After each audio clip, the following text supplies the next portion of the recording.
ಮೇಲ್ಪಟ್ಟಂತ ಎಲ್ಲಾ ವಿದ್ಯಾಸಂಸ್ಥೆಗಳಲ್ಲಿ 3 ವರ್ಷ ಈ ಹಿಂದಿನ 6 ವರ್ಷಗಳಲ್ಲಿ ಯಾರು 3 ವರ್ಷ ಪೂರೈಸಿರ್ತಾರೆ ಅವರೆಲ್ಲ ಮತದಾರರಾಗಿರ್ತಾರೆ.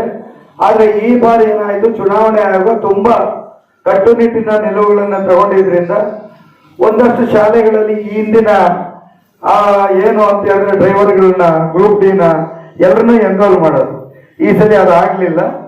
ಹಾಗಾಗಿ ಅದು ನಮ್ಗೆ ಅಡ್ವಾಂಟೇಜ್ ಅಂತೇಳಿ ನಾವು ಭಾವಿಸ್ಬೋದು. ಆ ನಿಟ್ಟಿನಲ್ಲಿ ಈಗ 24,500 ಮತದಾರರಿದ್ದಾರೆ. ಅವರು ನಮ್ಮ ಕೋಲಾರ ಭಾಗದಲ್ಲಿ ಕೋಲಾರ MLA ಕಾನ್ಸ್ಟಿಟ್ಯೂನ್ಸಿಯಲ್ಲಿ 1690 ಸರಿ ಸುಮಾರು 1700 ಮತಗಳಿದ್ದಾವೆ. ಅದು ಬಿಟ್ಟರೆ ನಮ್ಮ ಈ ಒಂದು ಪಾರ್ಲಿಮೆಂಟ್ ವ್ಯಾಪ್ತಿಯಲ್ಲಿ ಅತಿ ಹೆಚ್ಚು ಅಂತ ಹೇಳಿದ್ರೆ ನಮಗೆ ಚಿಂತಾಮಣಿಯಲ್ಲಿ 1100ಕ್ಕೂ ಹೆಚ್ಚು ಮತ ಇರುತ್ತೆ. ಅದು ಬಿಟ್ಟರೆ ನೆಕ್ಸ್ಟ್ ಬರುವಂಥದ್ದು ನಮಗೆ ಮುಳಬಾಗಿಲು, ಈ ಥರ ಮತಗಳಿರುತ್ತೆ. ಅತಿ ಕಡಿಮೆ ಮತಗಳಂದ್ರೆ ಈ ಭಾಗದಲ್ಲಿ ನಮಗೆ ಇದು ಸಿಗುತ್ತೆ, ಯಾವುದು ಬಂಗಾರಪೇಟೆ, ಅತಿ ಕಡಿಮೆ ಮತಗಳಿವೆ. ಹಾಗಾಗಿ ನಾವು ಹೇಗಪ್ಪ ಸಂಪರ್ಕ ಮಾಡ್ಬೋದು ಅಂದ್ರೆ ತುಂಬಾ ಈಸಿ ಇದು.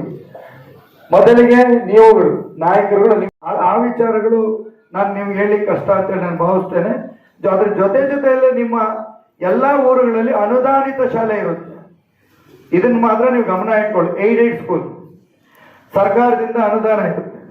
2015ರಿಂದ ಇದುವರೆಗೂ ಆ ಶಾಲೆಯಲ್ಲಿ ರಿಕ್ರೂಟ್ಮೆಂಟ್ಗೆ ಅವಕಾಶಗಳು ಕೊಟ್ಟಿಲ್ಲ.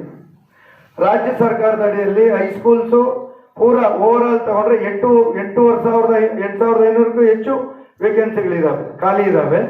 ಖಂಡಿತ ಬದ್ಧತೆಯ ಸರ್ಕಾರ, ನಮ್ಮ ಸರ್ಕಾರ ಬಂದ್ಮೇಲೆ ಆ ವೇಕೆನ್ಸಿ ತುಂಬೋದನ್ನ ಖಂಡಿತ ನಾವೆಲ್ಲ ನಮ್ಮ MLAಗಳು, ನಮ್ಮ MLCಗಳು ಎಲ್ರಿಗೂ ಹೇಳಿ ನಿಮಗೆ ಮಾಡಿಸ್ತೀವಿ ಅಂತ ನೀವು ನೇರಕ್ಕೆ ಹೇಳ್ಬೋದು.